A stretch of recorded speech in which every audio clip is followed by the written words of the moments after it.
Everyone, welcome to my channel my English book.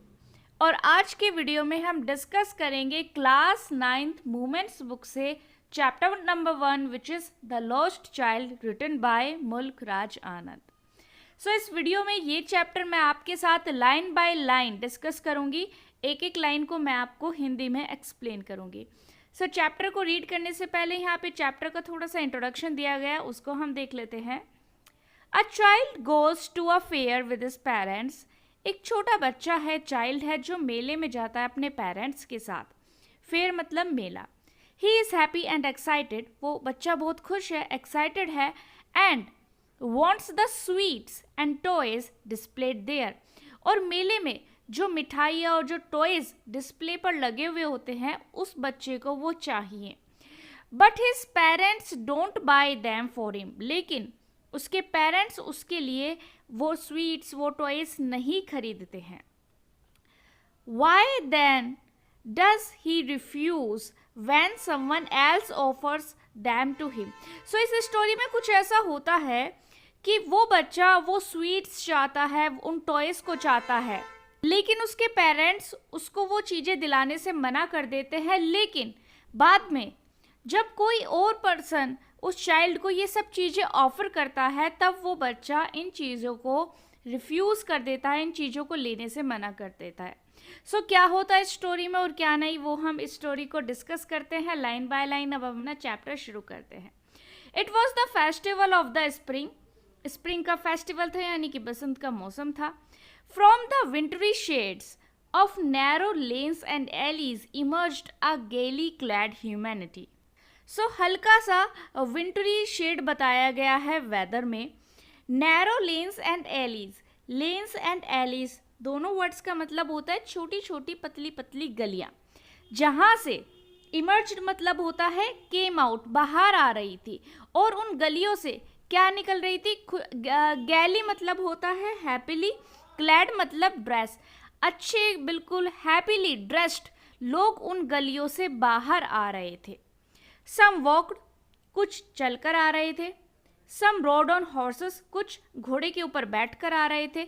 Others sat being carried in bamboo and bullock carts, और कुछ बैठकर आ रहे थे। किस में बैठकर आ रहे थे? बैम्बू या फिर ब्लॉक कार्ट्स में।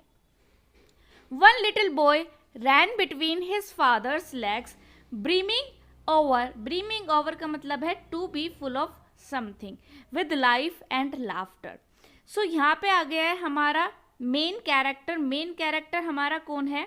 ये जो लिटिल बॉय है, who is the protagonist of this story. So ये एक छोटा बच्चा जो अपने फादर के पैरों के बीच से निकल रहा है और पूरा भरा हुआ है। ब्रीमिंग ओवर यानी कि भरा हुआ है किससे? लाइफ।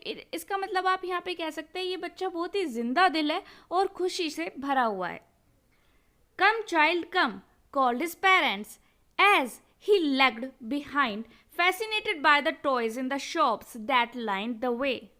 So उस बच्चे के पेरेंट्स उसको बुलाते हैं, कम चाइल्ड कम, आओ बच्चे आओ। as he lagged behind, क्यों बुलाते हैं? क्योंकि वो बच्चा बार बार पीछे रह जाता है। lagged behind यानी कि पीछे रह जाता है। अब वो पीछे क्यों रह जाता है? क्योंकि उस बच्चे का ध्यान कहाँ पर है? वो फैसिनेट हो चुका है। फैसिनेट मतलब होता है किसी चीज़ की तरफ आकर्षित होना। वो आकर्षित हो चुका है उन टॉयज की तरफ जो वहां पर शॉप में लाइंस में डिस्प्ले पर लगे हुए हैं। He hurried towards his parents, his feet obedient to their call, his eyes still lingering on the receding toys. So जैसे ही वो बच्चा अपने पेरेंट्स की आवाज़ सुनता है कम चाइल्ड कम, सो वो भाग करके अपने पेरेंट्स के पास जाता है। उस बच्चे के फीट उसके पेरेंट्स की बात को मान रहे हैं, लेकिन जो उस बच्चे की आंखें हैं वो पीछे उधर उन्हीं टॉयज को देखे जा रही है जिनको वो यहाँ पर पीछे देख रहा था। लिंगरिंग का मतलब मैंने यहाँ पे लिखा हुआ है lasting for a long time, and receding का मतलब होता है left behind as a walked ahead.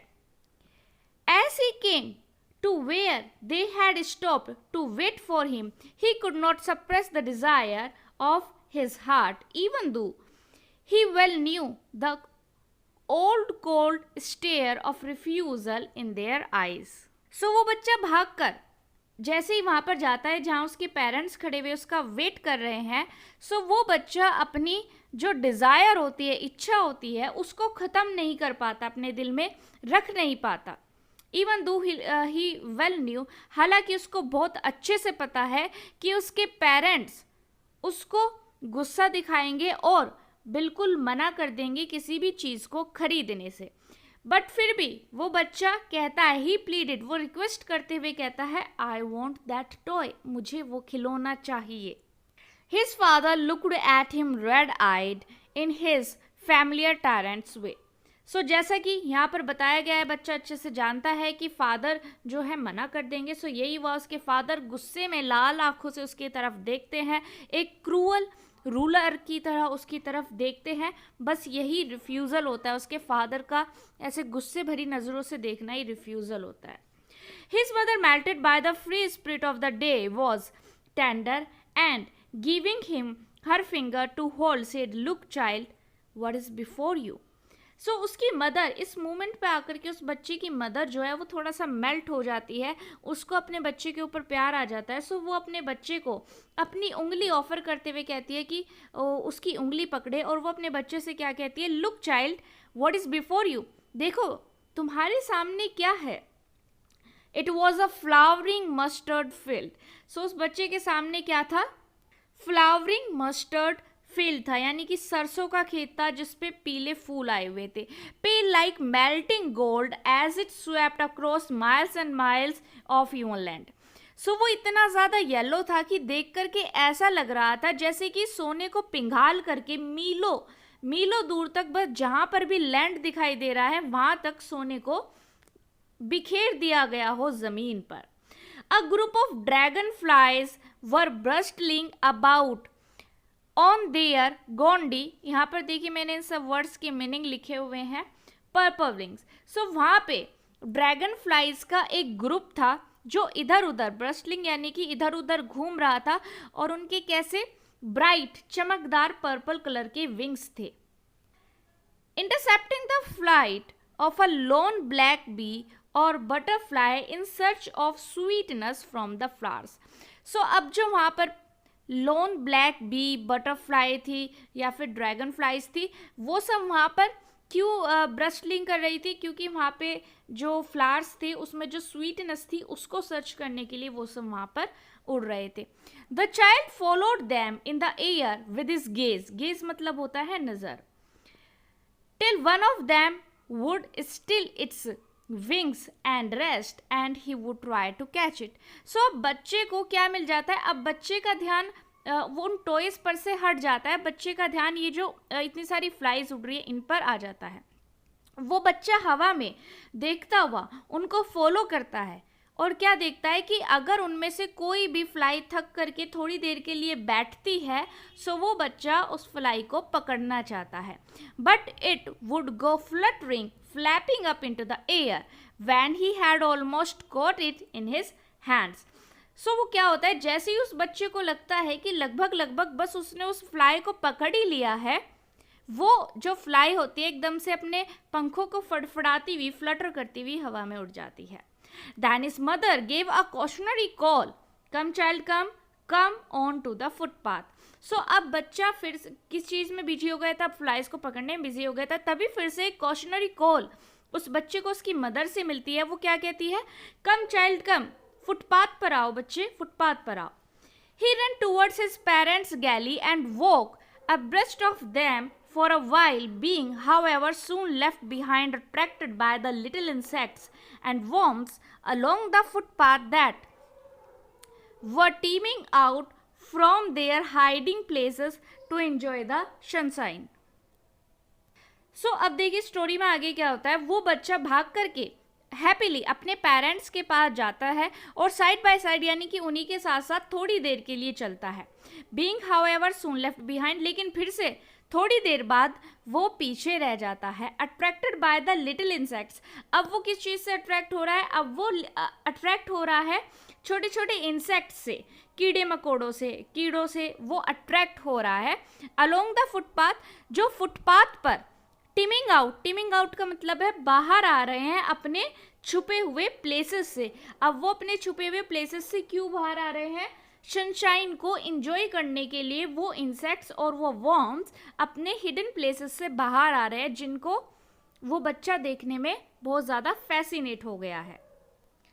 Come child come, his parents called from the shade of a grove where they had seated themselves on the edge of a well. He ran towards them. So फिर से उसके parents, उस बच्चे के parents क्या कहते हैं, कम child कम, आओ बच्चे इधर आओ. और वो कहाँ से उसको आवाज़ लगाते हैं, वो ग्रोव का मतलब होता है ग्रुप ऑफ ट्रीज. एक ट्रीज का ग्रुप होता है बड़ा सा, जिसके नीचे एक वेल होता है, उसके किनारे पर बैठ करके उसके पेरेंट्स उसको आवाज़ लगाते हैं. ही रैन टूवर्ड्स देम, और वो बच्चा भी अपने पेरेंट्स की तरफ भागता हुआ आता है. A shower of young flowers fell upon the child as he entered the grove and forgetting his parents he began to gather the raining petals in his hand. So now see, अब इस story में आगे क्या होता है. अब जैसे ही वो बच्चा अपने पेरेंट्स की कॉल से भाग करके उनके पास आता है, तो क्या होता है, जैसे कि यहाँ पर ग्रोव है, ग्रुप ऑफ ट्रीज. सो जैसे ही वो इस ग्रुप ऑफ ट्रीज के नीचे से एंटर होता है, as he enter the grove, so ऊपर से उसके ऊपर बहुत सारे पेटल्स की बारिश हो जाती है, उसके ऊपर बहुत सारे फ्लावर्स गिर जाते हैं.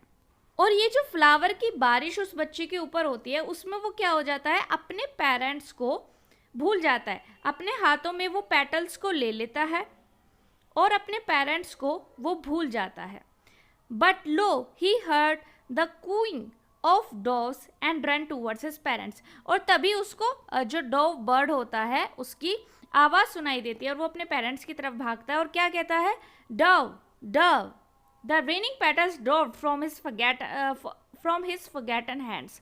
सो अब देखिए, अभी उस बच्चे का ध्यान किस पर था, जो पेटल्स उसके हाथों में गिरी थी, जो उसके हाथों में थी उसकी तरफ था. अब जैसे ही उसने डव को देखा तो उसका ध्यान उन पेटल्स से हट गया और किसकी तरफ, डव की तरफ चला गया. यहाँ तक कि वो पेटल जो हैं वो भूल गया कि उसके हाथों में पेटल्स हैं, वो पेटल्स भी उसके नीचे गिर गई. सो पता चल रहा है कि बच्चे का ध्यान कितना ज़्यादा भटका हुआ है, वो कितनी जल्दी फैसिनेट हो रहा है तरह तरह की चीज़ों की तरफ. आगे देखते हैं स्टोरी में. Come child come, they called the child who had now gone running in wild capers round the banyan tree, and gathering him by they took the narrow winding footpath which led to the fair through the mustard fields. अब देखिए, फिर से उस बच्चे के जो parents हैं अपने चाइल्ड को कॉल दे रहे हैं, कम चाइल्ड कम, आओ बच्चे इधर आओ. Who had now, अब बच्चा कहाँ है, बच्चा कहाँ पर बिजी हो गया है. देखिए, रनिंग इन वाइल्ड क्लैपर्स का मतलब है रनिंग हैप्पीली. अब वो बच्चा बैनियन ट्री के चारों तरफ इधर उधर खुशी खुशी भाग रहा है और उसके पेरेंट्स उसको आवाज़ लगा रहे हैं, कम चाइल्ड कम. और वो उसको कहाँ जाने के लिए आवाज़ लगा रहे हैं, वो एक नैरो विंडिंग फुटपाथ पर हैं जहाँ पर जाने के लिए वो उसको आवाज़ लगा रहे हैं. Which led to fair through the mustard fields, और वो जो फुटपाथ है जिससे होकर के अब वो जा रहे हैं, वही रास्ता है जो कहाँ पर जाता है, फेयर की तरफ जाता है. As they neared the village, the child could see many other footpaths full of throngs. Throngs मतलब होता है भीड़. Converging to the whirlpool of the fair, and felt at once repelled and fascinated by the confusion of the world he was entering. So अब देखिए, as they neared the village, जैसे ही वो village के पास है, the child could see, child को क्या दिखाई देता है, फुटपाथ पर, कि जो फुटपाथ है, कई सारे फुटपाथ वहाँ पर है, वो पूरी तरीके से भीड़ से भरे हुए हैं. Converging to the whirlpool of the fair, यहाँ पर इसका मतलब क्या है, वो जो फुटपाथ पर इतनी सारी भीड़ है वो एक जगह आकर के इकट्ठी हो जाती है. और कहाँ पर इकट्ठी हो जाती है, whirlpool ऑफ द फेयर, यानी कि फेयर में आके इकट्ठी हो जाती है. जैसे कि ये सर्कल में ये फेयर है, इस तरीके का जो गोल स्वीर होता है, दैट इज कॉल्ड whirlpool. सो वो जो भीड़ है कन्वर्ज होकर के, इकट्ठी होकर के यहाँ पर आ जाती है. And felt at once repelled and fascinated by the confusion of the world he was entering. So एक बार के लिए बच्चे को धक्का लगता है कि वो कैसी दुनिया में आ गया है, वो एक बार के लिए कंफ्यूज होता है, लेकिन फिर बाद में वो फैसिनेट हो जाता है, यानी कि ये जिस एक अलग दुनिया में वो आ गया है, जो मेला फेयर है उसकी दुनिया में वो आ गया है, वो बिल्कुल फैसिनेट हो जाता है इस चीज़ में। अब पहले तो वो थोड़ा सा कंफ्यूज होता है और फिर वो इस चीज़ की तरफ फैसिनेट हो जाता है। आगे देखते हैं स्टोरी में क्या होता है। A sweet meat seller hawked gulab jamun, rasgulla, burfi, jalebi at the corner of the entrance, and a crowd pressed round his counter at the foot of an architecture of many colored sweets decorated with leaves of silver and gold. So now see, अब यहाँ पे बात की जा रही है कि जो मेला है, मेले का जो एंट्रेंस गेट है, उसके कॉर्नर पर एक स्वीट मीट सेलर है। स्वीट मीट सेलर मतलब मिठाई बेचने वाला है, यानी कि हलवाई है। अब वो जोर जोर से आवाज़ लगा करके अपनी मिठाइयाँ बेच रहा है, गुलाब जामुन, रसगुल्ला, बर्फ़ी, जलेबी। एक कॉर्नर से, एंट्रेंस के कॉर्नर पर उसका ये जो है वो अपनी मिठाइयाँ बेच रहा है। सो उसका जो काउंटर है उस पर चारों तरफ क्राउड है, यानी कि भीड़ लगी हुई है। क्राउड प्रेस्ड राउंड इस कॉर्नर, उसके चारों तरफ जो है भीड़ लगी हुई है उसके काउंटर पर। Of an architect of many coloured sweets, so उसके पास बहुत सारी जो मिठाइयाँ हैं वो इतनी ब्यूटीफुली डिज़ाइन की गई है, इतनी ब्यूटीफुली वो बनाई गई है जैसे कि किसी आर्किटेक्चर ने उनको बनाया हो, और वो डेकोरेटेड है सिल्वर और गोल्ड लीव से।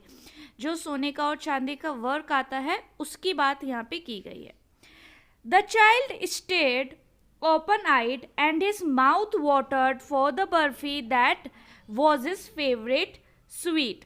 स्टेड मतलब होता है घूरना या लगातार देखना। सो बच्चा अपनी खुली हुई आंखों से लगातार उन स्वीट्स की तरफ देख रहा था।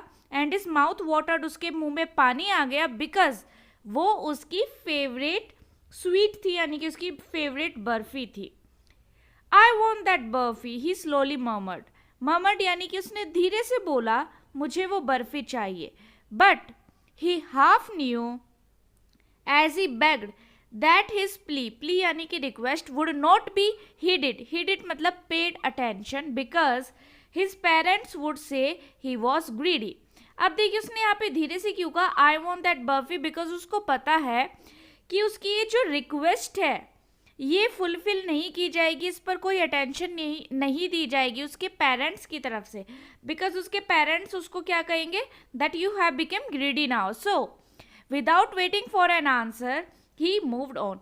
सो बिना आंसर का वेट किए, जैसे उसने यहाँ पर बोला है आई वॉन्ट दैट बर्फी, इसका आंसर लिए बिना ही वो आगे मूव ऑन हो गया। आगे देखते हैं स्टोरी में क्या होता है। A flower seller hawked a garland of gulmohar, a garland of gulmohar. So थोड़ी आगे चलने पर एक फूल बेचने वाला मिलता है जो आवाज़ लगा लगा करके अपनी फूलों की माला बेच रहा है। गार्लैंड मतलब फूलों की माला। क्या आवाज़ वो लगा रहा है, a garland of gulmohar, a garland of gulmohar. The child seemed irresistibly drawn, he went towards the basket where the flowers lay heaped and half murmured, I want that garland. So बच्चे को देखकर क्या लगता है जैसे कि जबरदस्ती उसको इस दुनिया में धकेल दिया गया हो। he went towards, वो कैसे गया, वो वहाँ पर गया, उस बास्केट के पास गया, जहाँ पर फूल वाले की बास्केट के पास गया जहाँ पर बहुत सारे फ्लावर्स का हीप था। हीप यानी कि ढेर बना हुआ था। और उसने फिर से धीरे से बोला, मुझे वो गार्लैंड चाहिए। But he well knew his parents would refuse to buy him those flowers because they would say that they were cheap. But उसको पता है कि उसके पेरेंट्स क्या कहेंगे, उसके पेरेंट्स उसको मना कर देंगे वो गार्लैंड दिलाने से, और क्या कहेंगे कि ये तो चीप है। So without waiting for an answer he moved on. So again बिना आंसर का वेट किए वो फिर से आगे मूव ऑन कर लिया। A man stood holding a pole with yellow, red, green and purple balloons flying from it. So अब आगे चलकर वो क्या देखता है, गुब्बारे बेचने वाले को वो देखता है। उसके हाथ में क्या है, एक पोल है जिसपे yellow, red, green and purple colour के बलून्स टंगे हुए हैं, वो फ्लाई हो रहे हैं। आगे इसमें आपको एक पिक्चर भी दिखाई देगी, जैसे ये पिक्चर है यहाँ पे आप देख सकते हैं बलून सेलर है, ठीक है। सो इस तरीके से ये जो बलून है ये हवा में फ्लाई हो रहे हैं। The child was simply carried away by the rainbow glory of their silken colors and he was filled with the overwhelming desire to possess them all.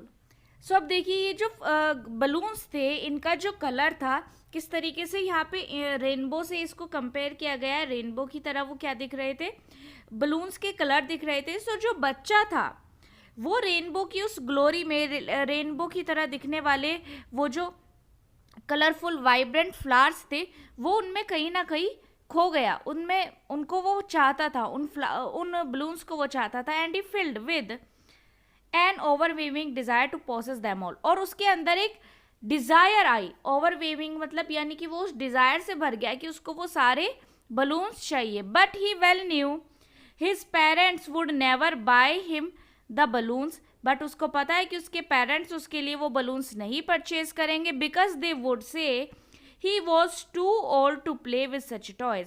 वो क्या कहेंगे कि अब तुम बड़े हो चुके हो, ये जो गुब्बारे हैं, बलून्स है, अब तुम इनसे नहीं खेलोगे, तुम बड़े हो चुके हो. So he walked on further. So ऐसा सोच करके वो फिर से आगे बढ़ गया.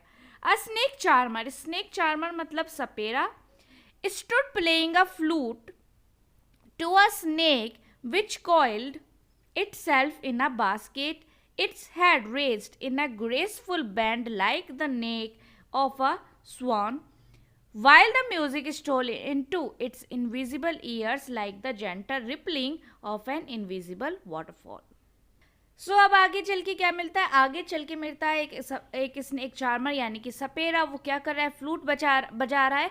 और बास्केट में देखिए, यहाँ पर आप देखिए बास्केट में इस तरीके से ये जो स्नेक है इसको कोलाइड बोलते हैं. ये ऐसे सर्कल में गोल गोल है. सो जैसे ये फ्लूट बजा रहा है इसका हेड बास्केट से ऊपर एक स्वान की तरह आ रहा है.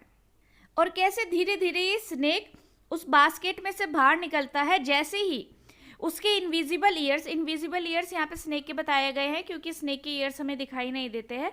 जैसे ये gentle rippling of an invisible waterfall, ये जो फ्लूट का साउंड है इसको बताया गया है जैसे कोई वाटरफॉल से जैसे पानी गिरता है उसकी जितनी मेलोडिशियस साउंड होता है उतना ही मेलोडिशियस ये म्यूजिक है जो फ्लूट से निकल रहा है. सो जैसे ही ये उस स्नेक के इनविजिबल ईयर्स में जाता है वो धीरे धीरे बाहर निकलता है. The child went towards the snake charmer, child भी स्नेक चार्मर की तरफ बढ़ता है. But knowing his parents had forbidden का मतलब होता है मना करना, him to hear such a coarse यानी कि अनप्लीजेंट म्यूजिक. बट उसको पता है कि उसके पेरेंट्स उसको मना कर देंगे इस तरीके का अनप्लीजेंट म्यूजिक सुनने से. As the snake charmer played, जो स्नेक चार्मर के द्वारा बजाया जा रहा है. ही प्रोसीडेड फर्दर. सो बच्चा फिर से आगे बढ़ चलता है. आगे देखते हैं स्टोरी में. There was a roundabout यानी कि देखिए इस तरीके से ये जो ऐसे गोल सर्कल में ये जो झूला होता है this is called round about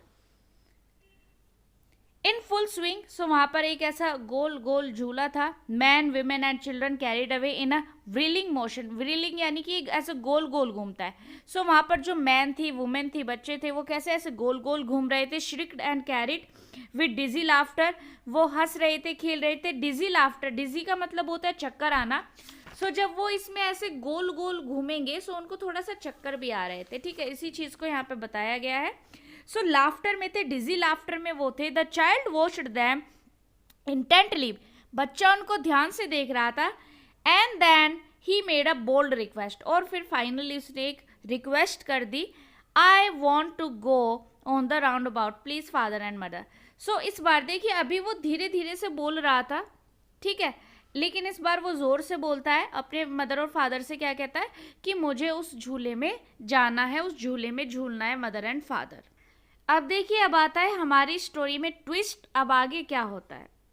so बच्चे ने इच्छा जाहिर की है कि उसको क्या करना है, इस झूले में जाना है, इसमें झूलना है. But there was no reply, कोई रिप्लाई नहीं आता बच्चे के पेरेंट्स की तरफ से.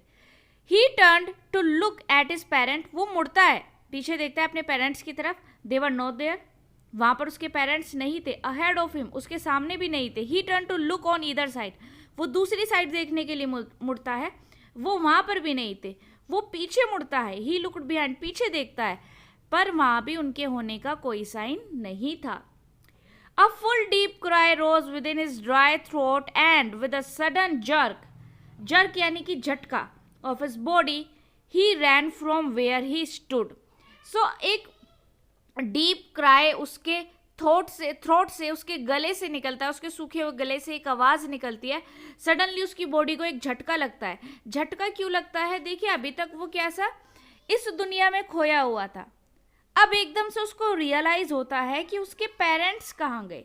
सो वो मेले में जो खोई हुई दुनिया में से बाहर निकलता है, उस चीज को यहाँ पे जर्क बोला गया है, उसको झटका लगा है उसकी बॉडी को, और वो कहाँ पर भाग कर जाता है, जहाँ पर उसके पेरेंट्स पहले खड़े हुए थे. क्राइंग इन रियल फियर, रोता हुआ जा रहा है. रियल फियर यानी कि मदर और फादर को खोने का जो रियल फियर था, वो फियर उसके साथ है और वो पूरी स्पीड में भागता है. Tears rolled down from his eyes, उसकी आंखों से आंसू बहते हैं. Hot and fierce his flushed face was convulsed with fear. बच्चा पूरी तरीके से डरा हुआ है. अब उसका जो चेहरा है पूरी तरीके से फियर में कन्वर्ट हो चुका है, बिल्कुल डर उसको लग रहा है. Panic stricken he ran to one side first, then to the other side, hither and thither in all directions, knowing not where to go, mother and father. So बिल्कुल पैनिक सिचुएशन में अब बच्चा आ चुका है. वो पहले इधर की तरफ भागता है, उधर जाता है, इधर उधर जाता है, सब जगह जाता है, हर डायरेक्शन में जाता है, पर उसको नहीं पता है कि उसके मदर और फादर कहाँ पर है. His yellow turban came untied and his clothes became muddy. यहाँ तक कि वो इतना पागल हो चुका है अब अपने मम्मी पापा को ढूंढने में कि उसने सर पे जो येलो कलर की टर्बन पहनी हुई है, अब वो भी अनटाइड यानी कि खुल गई है, ढीली हो गई है, और उसके क्लॉथ्स जो हैं वो मडी हो गए हैं, यानी कि मिट्टी में गंदे हो गए हैं. Having run to and fro in a rage of running for a while, he stood defeated, his cries suppressed into sobs. सो अब बच्चा इतनी देर से भाग रहा था, इतनी देर से इधर उधर भागने के बाद फाइनली एक मोमेंट आता है कि बच्चा स्टूड डिफीटेड, यानी कि बिल्कुल हारी हुई सिचुएशन में हारा हुआ सा वो खड़ा हो जाता है, जैसे कि वो थक गया हो, हार गया हो अपने पेरेंट्स को ढूंढता ढूंढता. His cry suppressed into सॉब्स. सॉब्स का मतलब होता है सिसकिया. अभी तक तो वो बच्चा रो रहा था, अब जो उसका रोना है वो सिसकिया ले लेकर बुरी तरीके से अब बच्चा रो रहा है. At little distance on the green grass, he could see through his filmy eyes. Filmy eyes means यानी कि उम्मीद से भरी हुई आंखें, hopeful eyes, men and women talking. He tried to look intently, ध्यान से, among the patches of bright yellow clothes, but there was no sign of his father and mother among these people, who seemed to laugh and talk just for the sake of laughing and talking. सो अभी क्या होता है, बच्चा खड़ा हुआ रो ही रहा था, उससे थोड़ी ही दूरी पर ग्रीन कलर का ग्रास है, यानी कि एक लैंड है ग्रीन ग्रास जहाँ पर है, वहाँ पर वो क्या देखता है कि कुछ आदमी और कुछ औरतें बैठकर बातें कर रहे हैं, और इतने हंसकर बातें कर रहे हैं वो कि ऐसा लग रहा है जैसे कि उन लोगों का बस काम ही है ऐसे हंस हंस करके बातें करना. सो जब बच्चे की नज़र उन पर पड़ती है, वो अपनी फिल्मी आइज यानी कि होपफुल आइज से वहाँ पर बहुत ध्यान से देखता है कि क्या इन ये जो मैन और विमेन बैठे हुए, क्या इनमें मेरे पेरेंट्स हैं, बट उसको वहाँ पर भी अपने पेरेंट्स के होने का कोई साइन नहीं मिलता. He ran quickly again, this time to a shrine to which people seemed to be crowding. So अब देखिए, जो फेयर जो था, यहाँ पर एक टेम्पल था कहीं पर, ठीक है. सो उसी टेम्पल को यहाँ पे श्राइन बोला गया है. श्राइन यानी कि दर्शन. सो वहाँ पे बहुत ज़्यादा भीड़ थी, क्राउड था. सो उसके बाद बच्चे की नज़र उस श्राइन पे, वो जो क्राउड थी वहाँ पर पड़ती है. वो तेज़ी से भाग कर जाता है जहाँ पर श्राइन यानी कि टेम्पल के पास इतनी ज़्यादा लोगों की भीड़ है. Every little inch of space here was congested. Congested यानी कि भरा हुआ, खचाखच भरा हुआ आप कह सकते हैं विद मैन. वो जो टेम्पल वाला स्पेस था जहाँ पे टेम्पल है, वहाँ पे ज़मीन का हर एक इंच किससे भरा हुआ था? आदमियों से भरा हुआ था. But he ran through people's leg. लेकिन वो बच्चा छोटा था, सो वो क्रॉल करता हुआ यानी कि घुटनों और हाथों के बल ऐसे चलता हुआ उन लोगों के पैरों के बीच से होकर के जाने लगा. His little sob lingering mother father, वो सिसकिया ले लेकर फिर से रो रहा था, मम्मी पापा ऐसे वो चिल्ला रहा था. Near the entrance to the temple, however, the crowd became very thick. अब जो टेम्पल का एंट्रेंस था, एंट्रेंस गेट था, वहां पे जो क्राउड थी बहुत ज्यादा थिक हो गई थी. मैन जॉस्टल्ड जो भीड़ में आप एक दूसरे को धक्का मुक्की करते हैं, दैट्स कॉल्ड जॉस्टल्ड. सो लोग एक दूसरे को धक्का मुक्का दे रहे थे और काफी हैवी मैन थे, with flashing murderous eyes and hefty shoulders. यानी कि मतलब काफी भारी लंबे चौड़े वो मैन थे. उनकी आंखें भी ऐसे बिल्कुल डरावनी सी लगती थी, जैसे मर्डर की हुई आंखें हो, जैसे कोई खूनी की आंखें होती है, इस तरीके की आंखें वो थी. हैफ्टी शोल्डर्स यानी कि लार्ज और बड़े बड़े शोल्डर्स थे, यानी कि अच्छे खासे हैवी मैन थे कि अगर उनके पैर के नीचे बच्चा आता तो यानी कि वो कुचला जा सकता था. The poor child struggled to thrust a way between their feet, but knocked to and fro by their brutal movements, he might have been trampled मतलब कुचलना underfoot, had he not shrieked at the highest pitch of his voice, mother father. सो अब बेचारा बच्चा बड़ा struggle कर रहा था, कोशिश कर रहा था उनके पैरों के बीच से अपने आप को वहां से निकालने की. Knock to and fro by their brutal moves, उनके जो ब्रूटल मूव्स थे, यानी कि अगर उनका जरा सा भी पैर बच्चे के ऊपर आ जाता तो बच्चा कुचला जाता, तो उनके जो ब्रूटल मूवमेंट्स थे उनसे बच्चा खुद को बचा रहा था, अदरवाइज बच्चा क्या हो जाता, उनके पैरों के नीचे कुचला जाता. हैड ही नॉट श्रिंक्ड, और कैसे अपने हाईएस्ट वॉइस में जितना हो सके वो चिल्लाए जा रहा था, mother father. A man in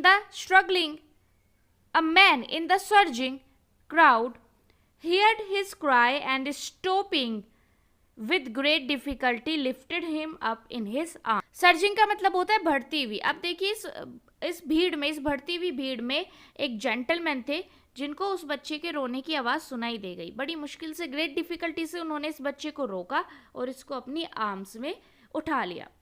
How did you get here, child? Whose baby are you? The man asked as he steered clear of the मास. अब ये जो जेंटलमैन थे, इनके माइंड में भी कंफ्यूजन थे कि ये बच्चा कहाँ से आया, कैसे आया, इतना रो क्यों रहा है. सो अपने क्वेश्चंस को पूछते हुए वो बच्चे से पूछते हैं कि आप यहाँ पर कैसे आए बच्चे, आप किसके बच्चे हो, यानी कि आपके पेरेंट्स कौन है. The child wept more bitterly than ever now and only cried, I want my mother, I want my father. So इतना पूछते ही बच्चा और जोर जोर से रोने लगा. क्या कहने लगा रोता रोता, मुझे मेरी मदर चाहिए, मुझे मेरे फादर चाहिए. The man try to soothe him, soothe यानी कि मैन चुप कराना. आदमी ने उसको चुप कराने की कोशिश की. क्या क्या चीज़ें, अब देखिए जो आदमी है उसको कुछ चीज़ें ऑफर करता है. अब क्या क्या ऑफर करता है ताकि वो चुप हो जाए, वो देखते हैं. By taking him to the roundabout. अब देखिए आपको राउंड अबाउट ध्यान है, ये राउंड अबाउट जिसमें ये बच्चा जाना चाहता था लेकिन वो नहीं गया क्योंकि उसको पता है उसके पेरेंट्स नहीं लेकर जाएंगे. सो यही राउंड अबाउट में ये आदमी पूछता है कि क्या तुम वहाँ जाओगे अगर ये बच्चा वहाँ जाने से चुप हो जाए. Will you have a ride on a horse, क्या तुम हॉर्स पर राइड करोगे. वो बड़े जेंटली आस्क करते हैं बच्चे से. The child throat tore into 1,000 shrill sobs and he only shouted, I want my mother, I want my father. लेकिन बच्चा इतनी जोर से गला फाड़ करके चिल्लाता है जैसे कि 1,000 श्रिल्स ट्रोर हो जाती है उसके गले में, इतना जोर से वो चिल्लाता है. सिसकियाँ लेकर के बस एक ही बात वो चिल्लाता है कि मुझे मेरी मम्मी चाहिए, मुझे मेरे पापा चाहिए. The man headed towards the place where the snake charmer still played on the flute to the swaying cobra. अब देखिए आपको स्नेक चार्मर ध्यान होगा, ये स्नेक चार्मर जिसका म्यूजिक बच्चे को बहुत प्लीजेंट लगता है और वो सुनना चाहता था. सो ये जो आदमी है ये उसको स्नेक चार्मर के पास लेकर जाता है जो अभी भी फ्लूट बजा रहा है और जो कोबरा है वो स्वे कर रहा है उस फ्लूट के साउंड पर. Listen to that nice music child, he pleaded यानी कि रिक्वेस्ट. वो जो जेंटलमैन है बच्चे से रिक्वेस्ट करते हुए कहते हैं कि तुम ये नाइस जेंटल म्यूजिक सुनो ताकि वो बच्चा चुप हो जाए. But the child shut his years, लेकिन बच्चा अपने कान बंद कर लेता है अपनी उंगलियों से और एक ही चीज़ चिल्लाता है अपनी और दुगनी आवाज़ में, मुझे मेरी मम्मी और मुझे मेरे फादर चाहिए. The man took him near the balloons.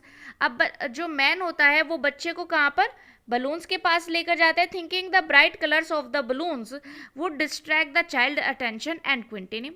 So man क्या सोचते हैं कि ये जो बलून्स के कलर है शायद इनसे बच्चा डिस्ट्रैक्ट हो जाए और वो शांत हो जाए. Would you like a rainbow coloured balloon? So वो बच्चे से पूछते हैं कि तुम एक रेनबो कलर का बलून लोगे. ही परसुएसिवली आस्क्ड, यानी कि बड़े कन्वीनियंस वे में, बड़े आसानी से, बड़े शांत करते हुए वो बच्चे से पूछते हैं. The child turned his eyes from the flying balloons. बच्चा अपनी आंखें मोड़ लेता है, बलून्स से अपनी आंखें मोड़ लेता है और सिसकियां लेकर के एक ही बात कहता है कि मुझे मेरी मदर चाहिए, मुझे मेरे फादर चाहिए. The man still trying to make the child happy bore him to the gate where the flower seller said, look, can you smell those nice flowers, child? Would you like a garland to put round your neck? अब देखिए आपको वो फूल बेचने वाला भी ध्यान होगा जो गुलमोहर के फूल बेच रहा था आवाज लगा करके. सो मैन जो है बच्चे को लेकर के जाते हैं वहीं पर गेट के पास, एंट्रेंस के पास, जो मेले का एंट्रेंस था वहाँ पर था वो फ्लावर सेलर. तो वहीं पर वो मैन उसको लेकर जाते हैं और कहते हैं कि देखो, क्या तुम इतने अच्छे फूलों की स्मेल जो है उसको स्मेल करोगे, या फिर तुम एक गार्लैंड लेना चाहोगे जो तुम अपने गले में पहन सको. The child turned his nose away from the basket and retreated his sob. I want my mother, I want my father. But बच्चा जो है अपनी नाक जो है घुमा लेता है, टर्न कर लेता है उस फ्लावर की बास्केट से और वही बात दोहराता है बार बार सिसके लेता हुआ, I want my mother, I want my father. Thinking to humour his disconsolate charge by a gift of sweets, the man took him to the counter of the sweet shop. What sweets would you like, child? He asked. The child turned his face from the sweet shop and only sobbed, I want my mother, I want my father. सो अभी जब उन्होंने देखा gentleman ने कि ये बच्चा बिल्कुल भी शांत नहीं हो पा रहा है, सो उसको अब शांत करने के लिए वो उसको कहाँ पर लेकर जाते हैं, स्वीट शॉप पर लेकर जाते हैं जहाँ पर वो पर्सन जो है मिठाई बेच रहा था. आपको ध्यान है जो हमने पढ़ा था जहाँ पे बहुत सुंदर सुंदर मिठाइयाँ थी. सो वो जो जेंटलमैन है वो बच्चे को ऑफर करते हैं, what sweet would you like, child, कि तुम्हें कौन सी मिठाई पसंद है बच्चे. सो बच्चा अपना फेस घुमा लेता है उस मिठाई की दुकान की तरफ से, अपना फेस घुमा लेता है और सिसकियां लेकर के फिर से बस एक ही बात बोलता है कि मुझे मेरी मम्मी चाहिए और मुझे मेरे फादर चाहिए. So this was the chapter 1 of the moments book the lost child written by Mulk Raj Anand. So I hope आपको ये वीडियो अच्छा लगा होगा और आपको चैप्टर समझ में आया होगा. इसी तरीके के मैं बाकी वीडियोस भी अपने चैनल पे अपलोड करूँगी, जैसे कि chapter 2, chapter 3 and so on. So if you like this video, please subscribe my channel.